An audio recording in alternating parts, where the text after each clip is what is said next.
देखो यहाँ लिखा भी हुआ है भाई, इन प्रिंट्स ऑफ बुद्धा फुट। छोटी सी भाई गुफा सी बनी हुई है अंदर। इसके अंदर क्या है भाई, जा भी सकते हैं, नहीं जा सकते। कुछ इस तरह से स्ट्रक्चर बना हुआ अंदर भाई, ये देखो पूरा फुटप्रिंट कहते हैं इसे बुद्धा का, इसलिए नाम भी वही है और फेमस भी है ये। चलो ऊपर चलते हैं भाई टॉप पे। ये वाली सामने सीढ़ियाँ जा रही है भाई बिल्कुल ऊपर टॉप तक। एंड चारों तरफ आप नोटिस कर रहे होंगे भाई ग्रीनरी बहुत है, पूरा हरा भरा हो रखा है। पीक सर्दियों का सीज़न है, जबकि ये अगर आप इंडिया चाइना के हिसाब से देखोगे, क्योंकि भाई जनवरी क्या फरवरी है भाई अब ये, तो यहाँ पर तो प्रॉपर ग्रीनरी और ठंड भी इतनी कुछ खास नहीं है। आज हल्की हल्की ठंड बढ़ी है शाम को, दोपहर को तो धूप थी। क्योंकि यहाँ भी देखो भाई ये दोनों तरफ ड्रैगन की ऐसे टेल चलती हुई जा रही है गोल्डन कलर की पूरी। भाई साहब क्रेजी यार, है ना। बाली में भी इसी तरह के मैंने बहुत सारे टेम्पल्स में विजिट किया था। अपना नूसा पनीडा में भी गया था मैं आइलैंड पे, वहाँ भी ऐसी बहुत सारे बीच थे, क्लिंगन बीच था शायद उसका नाम। यहाँ पे ना लोगों ने ये देखो पत्तों के ना कुछ कुछ बना के गोल गोल से फेंक रखे हैं इस तरह से। इनमें फूल भी है काफ़ी, तो शायद से कोई यहाँ का ट्रेडिशन या प्रथा होगी वो फॉलो करा हुआ है। वो भाई साहब मिसाइल पड़ी हुई है यहाँ पे, ये बॉम्ब या मिसाइल है, देखना कितने उसके शेल लग रहे हैं। एक्चुअल में लाओस जो कंट्री है ना भाई, इस पे यूएस ने बहुत सारे बॉम्ब गिराए थे वियतनाम वॉर के दौरान। कितने थे याद है, कुछ मिलियन टन था ना, 3 मिलियन टन के बॉम्ब गिराए थे भाई। तो ऐसा तो नहीं ये बॉम्ब के शैल उस टाइम के पड़े हुए भाई, क्योंकि ये लग तो मिसाइलें सी रही है उस टाइम की। भाई सब क्रेजी। लो जी लो, आ गए हैं हम यहाँ पर। और ऊपर थोड़ा ये देखो भाई, इस तरह का ये पूरा टेम्पल बना हुआ है यहाँ पे। यहाँ भी देखो भाई साफ़ सुथरा हुआ पड़ा सब कुछ। और ये है भाई वो फूल से, देखो पान के पत्तों से बनाए हुए, पता नहीं किससे, बट ये इस तरह से यहाँ पे चढ़ते होंगे शायद से। और वहाँ देखो अगरबत्ती भी है वो रही। ये देखो भाई गुफा सी बनी हुई है यहाँ पे, जूते उतार के अंदर चलते हैं चलो।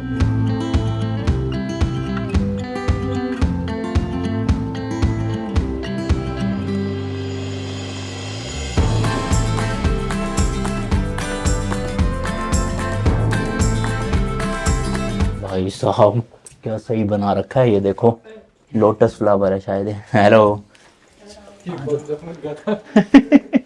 कुकड़ू। एंड केव के अंदर भाई आप देख सकते हो इस तरह के स्ट्रक्चर्स बनाए हुए हैं। पता नहीं, मुझे तो इतनी नॉलेज नहीं है, बट यहाँ पे भी देखो वो फूल और पत्ते चढ़ा रखे हैं। किसी को पता हो अच्छे से इसके बारे में तो मुझे बताना नीचे कमेंट सेक्शन में। बट टेम्पल है तो अच्छे से प्रेयर कर लेते हैं। यार मुझे ये टॉप पॉइंट तो नहीं लग रहा है, क्योंकि यहाँ से तो सिटी का कुछ ढंग से दिख ही नहीं रहा, पेड़ ही दिख रहे हैं। थोड़ा आगे चलते हैं, शायद से और ज़्यादा क्लाइंब होएगी, क्योंकि अभी इतना तो हम कुछ चढ़े भी नहीं खास। ये हिल ना भाई लुआंग प्रबांग का जो ओल्ड टाउन है उसके बिल्कुल सेंटर में, और काफ़ी ज़्यादा सेक्रेड हिल माना जाता है यहाँ के लोगों के द्वारा। टेम्पल है क्योंकि, इसलिए भाई ऑब्वियसली। ये देखो भाई यहाँ पे भी कितने सारे स्ट्रक्चर्स लगा रखे हैं, मूर्तियाँ पूरी की पूरी। ओ टिकट है ये देखो। हाँ अभी मैं वही तो कहूँ भाई, हम ऊपर तक तो गए नहीं। लिखा ना please buy a ticket before go up to फूसी स्तूपा जो भी बोलते हैं इसे। तो यहाँ से भाई टिकट लेनी पड़ेगी इसकी, तब ऊपर जाना है। वहाँ से दिखेगा पूरा टॉप पॉइंट, और वहीं पे स्तूपा भी है। तो आई गेस ये पूरा स्ट्रक्चर बनाया हुआ है, हमें जाना है ऊपर। अच्छा यहाँ पे ये भी है भाई, रिक्लाइनिंग बुद्धा भी है। चलो चलते हैं। देखो यहाँ पे है, अभी हम टिकट लिखा हुआ है ना यहाँ पे, अभी यहाँ से चढ़ते चढ़ते ऊपर भी जाना है, बहुत ऊपर है। वही मैं कहूँ, क्योंकि सीढ़ियाँ तो ज़्यादा थी भाई, पर हमने तो कुछ भी नहीं चढ़ा। और टिकट लेते हैं यार, थाईलैंड की बची है तो करेंसी। ऑनलाइन हो जाएगा ना? हो जाएगा। कहाँ है online payment scanning? Do you have scanner? Only cash पड़े हैं भाई साहब, यहाँ तो कैश मांग रहे हैं। 20,000 किप की एक टिकट है। चाइनीज़ युआन और थाईलैंड की तो करेंसी बची है। You can give baht and dollar. No Thai baht? Yes, baht. Thai baht okay, चलो थाई बात ले रहे हैं भाई। How much Thai baht? And 2 tickets 80 baht, यानी मोटा मोटा भाई। you can pay 100 baht. I can send you. Okay Send it to you. ये बात ही है ना। 1,000 baht. Jordan. Go on. Change? Yes. This gift. Oh okay. 1 ticket. No two ticket. This is 21 ticket. I don't have ticket. I see the gift. बड़ी confusing हो गई भाई, currency सब देशों की mix. 1,000 gift. I send you. हाँ okay okay. I send you 6. क्या या थैंक यू 1 लाख का नोट निकल गया भाई यहाँ की करेंसी। बड़ी कंफ्यूजिंग हो रही है भाई। Money is yes it's so confusing. Thank you so much. 2 ticket मिल गई भाई, आ जाओ यहाँ से चढ़ना है।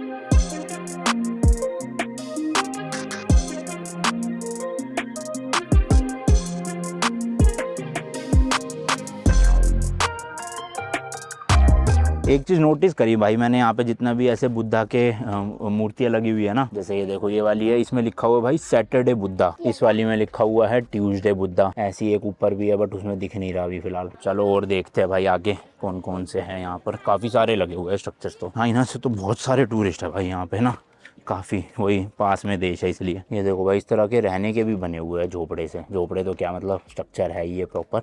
और इनके एंट्रेंस देखो वही ड्रैगन की तरह। नीचे जो आपको स्लीपिंग बुद्धा दिखाए थे वो थोड़े छोटा स्ट्रक्चर था, अब यहाँ पे है देखो भाई बड़ा स्ट्रक्चर, बहुत ही बड़ा है, मतलब पूरे ऐसे लेटे हुए हैं। ये देखो भाई, ओहो क्रेजी भाई साहब। ये देखना भाई साहब कितने बड़े हैं, मेरे ख्याल से 12-13 फीट तो हो गई है ऐसे, अगर आप नापोगे ज़्यादा ही है 12 फीट से भी। ये भी भाई साहब काफ़ी बड़ी मूर्ति है और 2006 में स्थापित करी गई थी यहाँ पे। ये देखो। एंड अब जैसे जैसे ऊपर जाते जा रहे हैं भाई सिटी का व्यू थोड़ा दिखता जाएगा मस्त एकदम। बिल्कुल अंधेरा होने से पहले ऊपर पहुँचना ताकि नज़ारे देख सके भाई अच्छे से हम। टाइम काफ़ी वेस्ट हो गया आज का गाड़ी के चक्कर में, और गाड़ी ठीक भी नहीं हुई अभी। देखते हैं कल क्या बनती है बात। हाँ ये देखो भाई यहाँ पे लिखा हुआ है मंडे बुद्धा, तो डे वाइज ना अलग अलग स्ट्रक्चर है।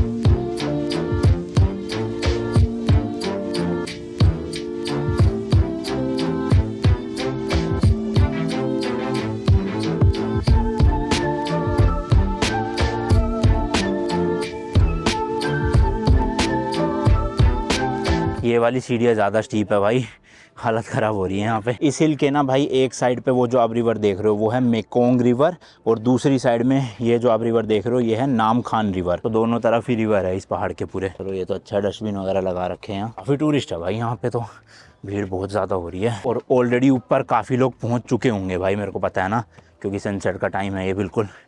तो अभी रास्ते में भले इतने नहीं दिख रहे, और ऊपर जाके बहुत लोग मिलेंगे। ये देखो भाई साहब जैसे जैसे ऊपर जा रहे हैं क्या मस्त व्यू आ रहा है। ओ हो गजब, ये पूरा लुआंग प्रभांग है भाई। ओ भाई साहब थक गया, गला सूख रहा है। पानी पानी पानी पानी, अंकल जी पानी पिला दीजिए, मेरा गला सूख रहा है। तो बोतल हम पहले ही लेकर आए थे, अगर आप नहीं भी लाते तो टिकट काउंटर के वहीं पे ही दुकान थी एक छोटी सी, वहाँ से आप ले सकते हो कुछ भी। चलो अब तो भाई थोड़ा ही रह गया, बस फटाफट से चढ़ जाते हैं ऊपर अब। और हाँ सच टाइम भी बता दूँ आपको, सुबह 6 या 6:30 बजे से शाम के 7 बजे तक ही जो है खाली वो टिकट्स बिकती है एंट्री की।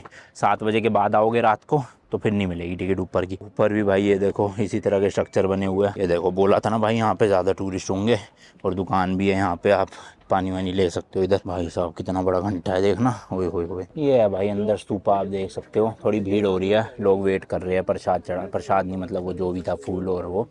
ये देखो भाई इस तरह से सब के सब लोग। आप भी अंदर जा सकते हो जूते उतार के। चलो मत्था टेक के आते हैं, फिर दिखाऊंगा आपको व्यू।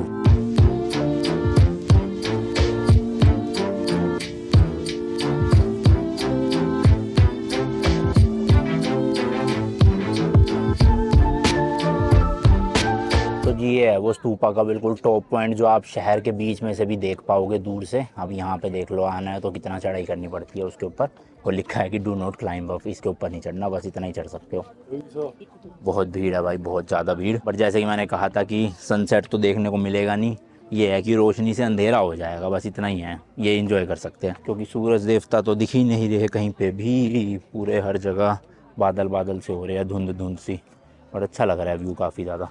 तो एक रिवर वो है सामने, और एक रिवर उस तरफ है जहाँ से हम आए हैं। सनसेट अगर देखना ना तो भाई थोड़ा पहले ही आ जाना, वरना ऊपर की तरफ सीट मिलना मुश्किल हो जाएगी। यहाँ पे तो स्टेयर्स है काफ़ी सारी, बैठने के लिए कोई दिक्कत नहीं है। चलो जी चलो, 25-30 मिनट आराम से यहाँ पे बिताने के बाद अब निकल रहे हैं वापस नीचे की तरफ। नाइट मार्केट दिखाता हूँ आपको लुआंग प्रभांग की, काफ़ी फेमस है भाई, और काफ़ी तरह का स्ट्रीट फूड भी मिलता है वहाँ का। तो कुछ वेजिटेरियन मिलेगा तो भाई ज़रूर ट्राई करेंगे, नॉन वेजिटेरियन यहाँ का नहीं कर सकते हम, सॉरी। अब ये चीज़ मैंने इसलिए बोली स्पेशली भाई, क्योंकि चाइना वाले व्लॉग्स में ना देखो व्लॉग थोड़े डिले चल रहे थे, तो अब जाके ख़त्म हुई है चाइना की सीरीज़। आज नहीं कल लास्ट व्लॉग डला था, तो उसमें मैं कमेंट्स पढ़ रहा हूँ रेगुलर, तो लोग यही कह रहे थे कि आपको उस कंट्री का लोकल फूड ट्राई करना चाहिए। भाई वो उस कंट्री में वेज तो कुछ मिलता ही नहीं, एक वो आलू मिलते थे फ्राइड, वो हम खा लेते थे कभी कभी मिलते थे जब। इसके अलावा भाई सब कुछ वहाँ पे, मतलब नॉन वेज में भी ना थोड़ा नेक्स्ट लेवल वाला नॉन वेज था जो हम नहीं खा सकते ऑब्वियसली। तो फिर कैसे ट्राई करें किसी देश का लोकल फूड जब वहाँ का हम खा ही नहीं सकते। तो वेज मिलता था खा लेते थे। तो अब उसके अलावा फिर इंडियन रेस्टोरेंट या अपना जो रेडी टू ईट था, मैगी थी, यही सब पे जीना पड़ता था। अब सेम केस यहाँ पे लाओस में, अगर वेज मिल जाएगा, जैसे क्रैप्स मिलते हैं, क्रैप्स कोई नॉन वेज नहीं होता, पैन पैनकेक को क्रैप्स बोलते हैं, CREPES। तो पैनकेक हम खा सकते हैं, फ्रूट्स मिल जाते हैं वो खा लेते हैं, और कुछ वेजिटेरियन आज मिलेगा तो वो ट्राई कर लेंगे, बट नॉन वेज तो नहीं कर सकते ना भाई ज़बरदस्ती की। उस देश में आए हैं तो ज़बरदस्ती खाना ही है। वहाँ का वो क्या मिलता था तिब्बत में, याक मीट, अब वो थोड़ी खाएंगे भाई, वहाँ तो बिकता ही वही था खाली, ज़्यादातर लोग वही खाते थे। इसके अलावा चाइना में तो भाई हर तरह की चीज़ें मिलती थी।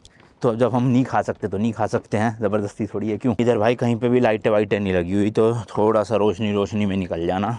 वैसे तो क्या दिक्कत है नहीं, इतनी ज़्यादा चौड़ी है, ये देख सकते हो रास्ते पूरे। बस हमारा स्कूटर चोरी ना हुआ हो भाई, उसी का डर लगे जा रहा है मुझे तो बस यहाँ पे ना। अरे भाई साहब शायद से हम ना किसी और रास्ते से उतरे हैं।